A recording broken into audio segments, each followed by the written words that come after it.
Greetings from Mumbai, India.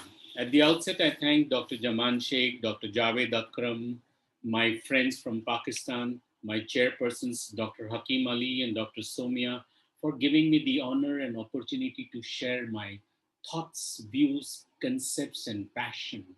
The topic given to me is diabetes and erectile dysfunction. With pranams to God and respect to all my teachers, Dr. O.P. Kapoor, Dr. Prakash Kothari, and Dr. Shashank Joshi, I wholeheartedly thank them and beseech them to bless me always. When we think of erectile dysfunction, one thing we must understand that it is nothing but endothelial dysfunction. The vascular endothelium produces endothelial nitric oxide synthetase, which potentiates the chemical signaling molecule nitric oxide to convert guanosine triphosphate into cyclic guanosine monophosphate. This cyclic monophosphate, through various mechanisms, relaxes the smooth muscle and allows the blood to flow inside the penis. But sadly, this cyclic GMP hydrolyzes into 5-GMP with the help of another enzyme called phosphodiesterase 5. So, therapeutically, if we want to see, the treatment of erectile dysfunction should be that these patients should have a normal endothelium. They should have adequate optimum amount of nitric oxide. They should have cyclic GMP to be there in more bioavailable form. And they should have something to block the PD5, which we have in the form of sildenafil, tadalafil, Udenafil, and Vardenafil. According to American Psychiatric Association, the symptoms of erectile dysfunction should be present for at least 6 months, and there should be a significant distress and no mental disorders. Enough studies to prove that endothelial derived nitric oxide is an anti atherosclerotic molecule. It is also an anti thrombotic molecule.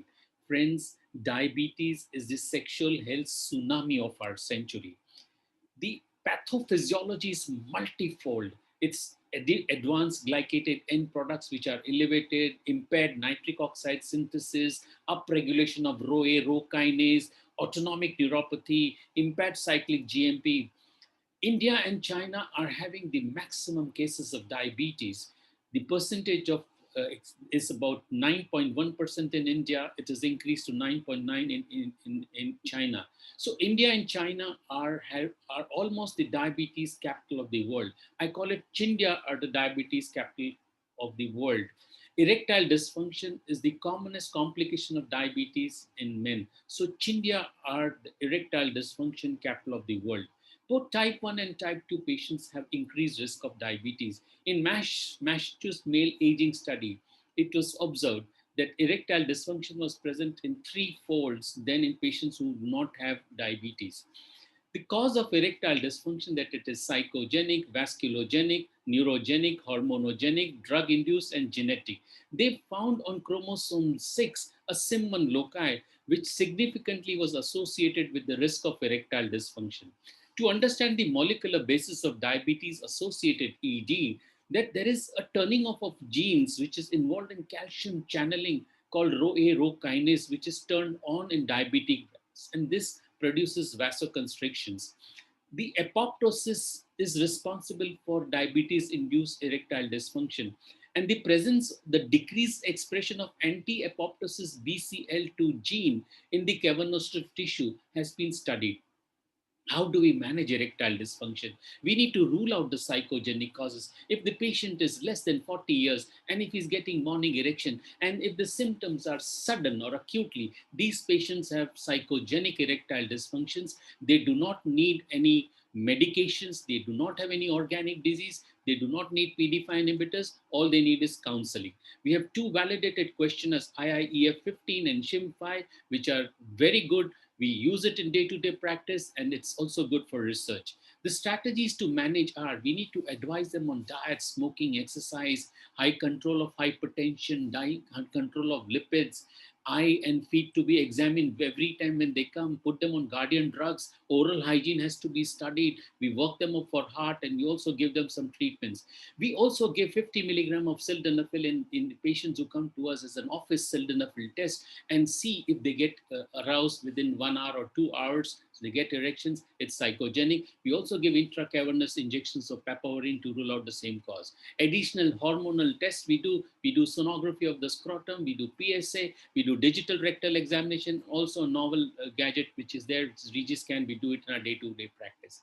A new tool, salivary tumor necrosis factor alpha, is there to detect the severity of erectile dysfunctions. This is a modality where we can treat this condition and improve the erectile dysfunction of our patients. Another test is complete blood count, a very simple test, and we do platelet and lymphocyte ratio. If the platelet and lymphocyte ratio is more than 104, these patients have got mild erectile dysfunction. If it is more than 116, it's got moderate erectile dysfunction. If the ratio of platelet and lymphocyte is more than 136, he has got severe erectile dysfunction. So just by doing a simple CBC, you can diagnose the severity of erectile dysfunctions. When it comes to treatment, the first line of treatment is oral drugs along with counseling and lifestyle measures. The second line is injection of papaverine and others in the intracavernous tissue, vacuum therapy, intraurethral prostaglandins, counseling and lifestyle measures, surgery like putting implants or anastomosis of various types, counseling and life. So counseling and lifestyle measures become the backbone or the benchmark or the main treatment of erectile dysfunction. We have 4 PDE5 inhibitors in our armamentarium: sildenafil, vardenafil, tadalafil, and udinafil. The faster onset and shorter duration of action of vardenafil minimizes the adverse events compared to tadalafil, which has a half-life of 17 and a half hours. The potential side effects are headache, flushing, nasal congestion. Some patients get visual disturbances, and there have been some cases of malignant melanoma also. The contraindications are nitrates, hypotension patients, anatomical penile defect, and various anemias and leukemias. Tadalafil low dose has been the drug of choice for patients with diabetes.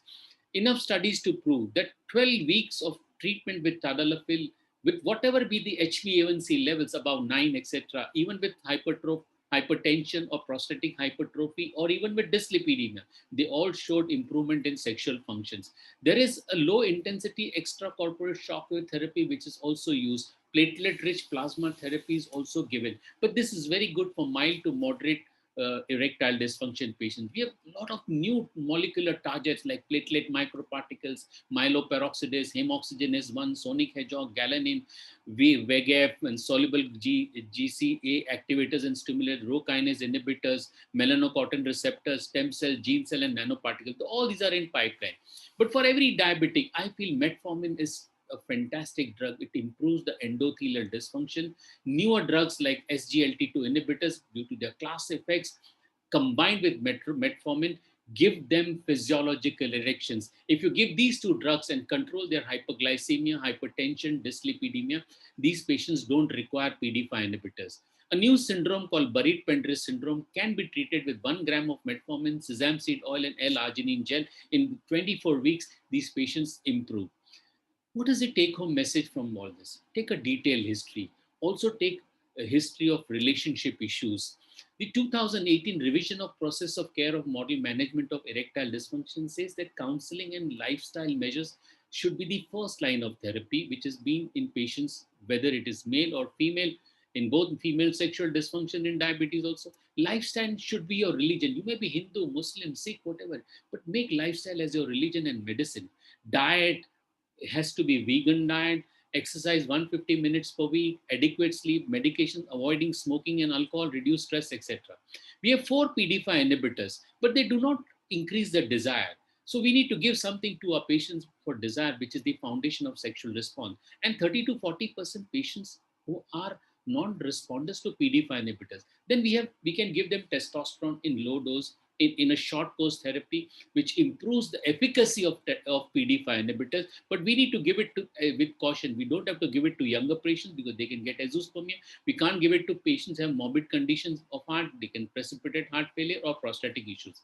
So the Raja of all is L-arginine, which produces nitric oxide, which decreases as we age, fenugreek, which has got a free testosterone like effect, which can increase the desire, and lifestyle modifications. So it's really nice to know that with lifestyle modification, erectile dysfunction is a correctile dysfunction. This is my book, Sex Has No Expiry Date, available at Amazon. My last slide. Erectile dysfunction is common in diabetes, is a tip of an iceberg, is the earliest marker of coronary artery disease, is endothelial dysfunction. PD5 inhibitors, low dose, short course of testosterone is a promise. L-arginine supplement and fenugreek is a boon. A heart that loves is always young. Age, weight, height are just numbers. Friends, lifestyle measures can reverse metabolic syndrome. It's been proven beyond doubt. So, erectile dysfunction is a correctile dysfunction in diabetics. And if so, sex really has no expiry date. Thank you all for your love. I'll be happy to answer any questions you all have.